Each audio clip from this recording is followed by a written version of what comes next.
When it comes to, you may think of windmills, canals, art, modern architecture, and a very relaxed and slow pace of life, especially at the time point in mid-January.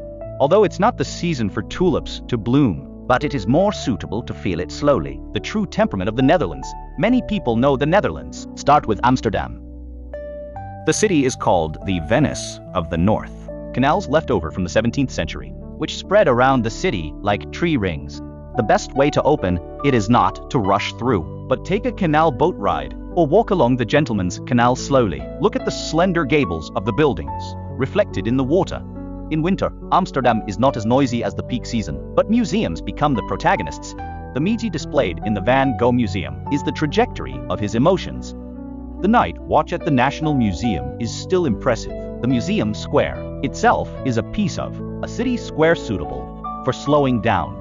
You can also go to the Dam Square and West Church. You can also learn about World War II, the city center and the urban atmosphere together. If we say Amsterdam represents art and history, the other side of the Netherlands must be left to Rotterdam. After World War II, this city, that was rebuilt after the war, as a result, completely got rid of the framework of traditional European cities. The cube houses, which look like Rubik's cubes piled up casually, but precisely reflects Rotterdam's experimental spirit. The Erasmus Bridge spans the river with clean and neat lines. The arcade market, combining razor, commercial, and art, are all compressed into a huge space. Even in winter, it's perfect to stop and have something to eat and see the city details. Between Rotterdam and Amsterdam, The Hague is a city that is often underestimated. It is a political center, but without bureaucracy. The Peace Palace is quiet and restrained. You can reach Scheveningen Beach by turning a corner. The wind in North Sea is cold, but take a walk on the long boardwalk and have a fried fish sandwich. You will suddenly understand why the Dutch are so good at living with nature. If you want to see the most typical Dutch scene, you must not miss the windmills. 19 old windmills that children are wary of stand side by the water. Not for display, but a real drainage system.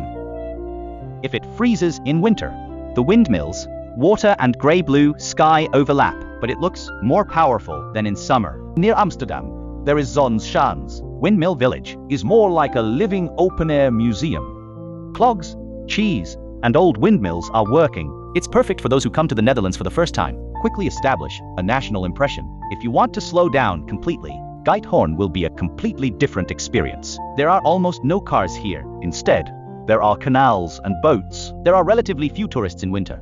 Rent a quiet electric boat and cruise through the reeds. The banks are full of fairy tale cottages, which can easily make you forget time. Stay in a homestay. In the morning of Yangtjoken is almost a quiet and flowing painting. As for tulips, although it's not the season for flowers to bloom yet, but if you are interested in the flower industry, you can visit the flower auction market, where is the core of global flower trading. Compared to just seeing, you can better understand another strength of the Netherlands. The real tulip feast will be held in Keukenhof Gardens in spring. The whole country will enter the color mode.